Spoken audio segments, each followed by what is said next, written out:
பழனி முருகன் கோவில் நிலமோசடி விவகாரத்தில் CBCID SP Shahida கிட்ட கொடைக்கானல் சார்பதிவாளர் ஜஸ்டின் மணிகண்டன் கொட்டின அந்த பகீர் வாக்குமூலம் 80% வேலையை முடிச்சு வச்சதே இவர் தாங்க அப்படின்னு போட்டு கொடுத்த பின்னணி. மாட்டிக்காம இருக்கிறதுக்காக அறநிலையத்துறை அதிகாரிகள் அந்த முன் தேதியிட்டு கொடுத்த அந்த தற்காப்பு கடிதம். தாவேக்கு அமைச்சர் ரமேஷுக்கு தெரியாமலா இந்த 100 கோடி ஆட்டம் நடந்தது? சிபிசிஐடியோட அடுத்த குறி. பாலாற்றுப்படுகை மாவட்ட ஆளுங்கட்சி தாவேக்கு எம்எல்ஏ குடும்பத்தோட மெகா வசூல் வேட்டை. தாவேக்கு அரசுக்கு ஸ்கெட்ச் போட ஜூலை 21 ரெடியாகும் திமுகவின் ஐடிவி. இந்த எல்லா அதிரடி சீக்கிரட்டையும் தான் இன்னைக்கு நம்ம மிஸ்டர் நிறையால பார்க்க போறோம். வணக்கம், இது ஐஎன்டி பயர்.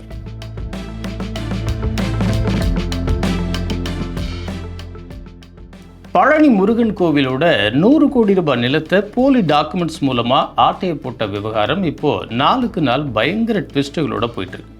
கோர்ட் ஆர்டர் படி சிபிசிஐடி எஸ்பி ஷாகிதா பழனியிலே முகாமிட்டு விசாரணையை தீவிரப்படுத்திருக்காங்க இல்லையா.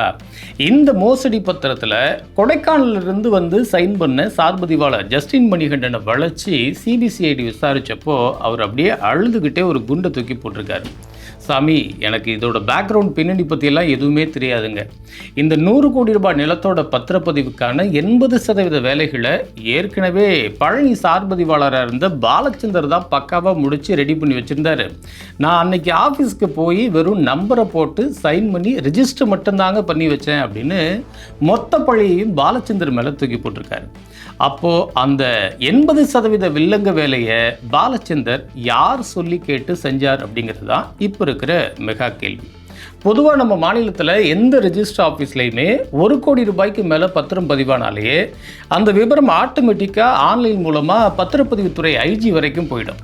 அப்படி இருக்கிறப்போ இத்தனை கோடி மதிப்புள்ள கோயில் நிலம் பதிவானது பத்திரப்பதிவுத்துறை ஐஜிக்கு தெரியாமல் எப்படி நடந்திருக்கும்? இன்னொரு பக்கம் கோவில் நிலம் ஆட்டையை போடுறப்போ அறநிலையத்துறை தூங்கிக்கிட்டு இருந்துச்சா அப்படின்னு சிபிசிஐடி குடஞ்சி எடுத்துட்டு இருக்காங்க. அப்போ தான் அதில் ஒரு அதிரடியான மோசடி விவரம் வெளில வந்திருக்கு.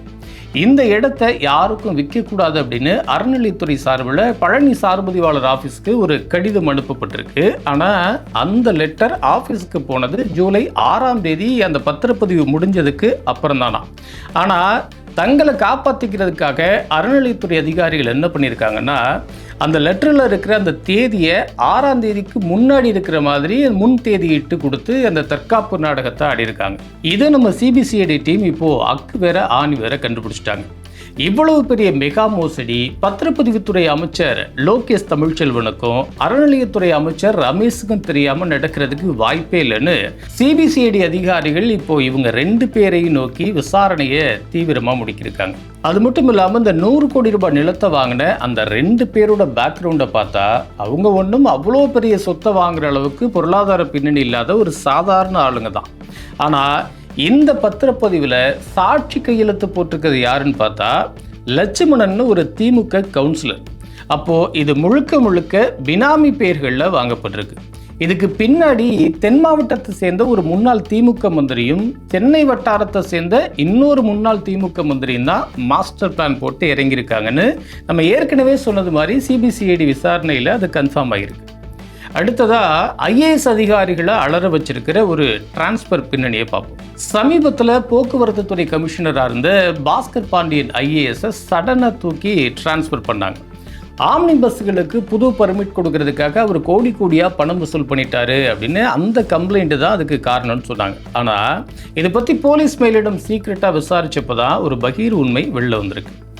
ஆம்னி பஸ் பர்மிட்டுக்கு லஞ்சம் வாங்கப்பட்டது என்னமோ 100% உண்மைதான். ஆனால் அதை வாங்கினது அந்த ஐஏஎஸ் அதிகாரி இல்லை. நம்ம பாலாற்றுப்படுகையில் அமைஞ்சிருக்கிற ஒரு கம்பீரமான மாவட்டத்தோட ஆளுங்கட்சி தாவேக்கு எம்எல்ஏவோட குடும்ப சொந்தக்கார ஒருத்தர். அந்த ஆம்னி பஸ் அதிபர்கிட்ட இருந்து புது ரூட் பர்மிட்டுக்காக சில லட்சங்களை அமைக்கியிருக்கிறார்.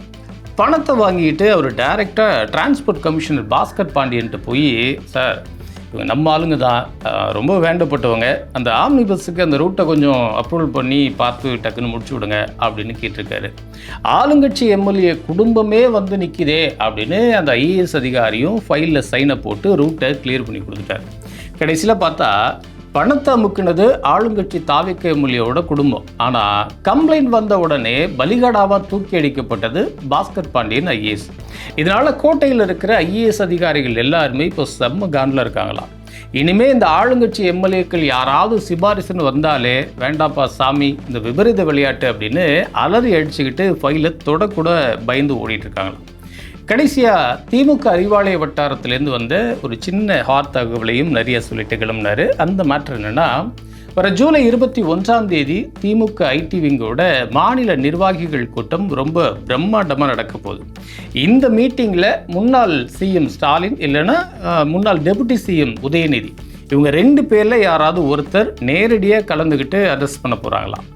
தமிழ்நாட்டில் இருக்கிற தாவேக்கரசுக்கு எதிராக சோசியல் மீடியாவில் திமுக ஐடி விங் என்னென்ன மாதிரியான ஸ்ட்ராட்டஜியை பயன்படுத்தணும், எதையெல்லாம் வச்சு தாவேக்கரசை தீவிரமாக கார்னர் பண்ணி அட்டாக் பண்ணணும் அப்படின்னு ஒரு மெகா பிளான் போட்டிருக்காங்களாம். முள்ளாலேயே எடுக்கணும் அப்படின்னு ட்ரை பண்ணுறாங்க போல். என்னதான் நடக்குன்னு வெயிட் பண்ணி பார்ப்போம்.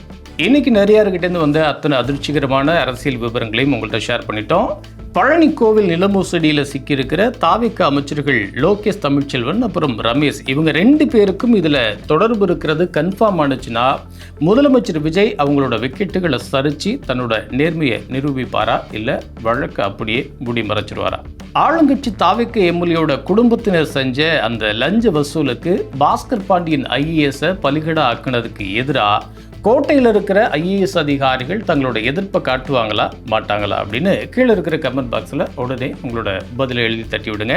இதே மாதிரி தமிழ்நாட்டோட ஹாட் அரசியல் மற்றும் இன்சைட் அப்டேட்ஸை உடனுக்குடன் தெரிஞ்சுக்கணும்னா உடனே நம்ம ஐஎன்டி வயர் சேனலை சப்ஸ்கிரைப் பண்ணி அந்த நோட்டிஃபிகேஷனையும் ஆனில் வச்சுங்க. இந்த வீடியோவை உங்கள் நண்பர்களுக்கும் ஒரு ஷேர் பண்ணி விட்டுருங்க. அடுத்து ஒரு ஃபயரான வீடியோட உங்களை வந்து மீட் பண்ணுறோம்.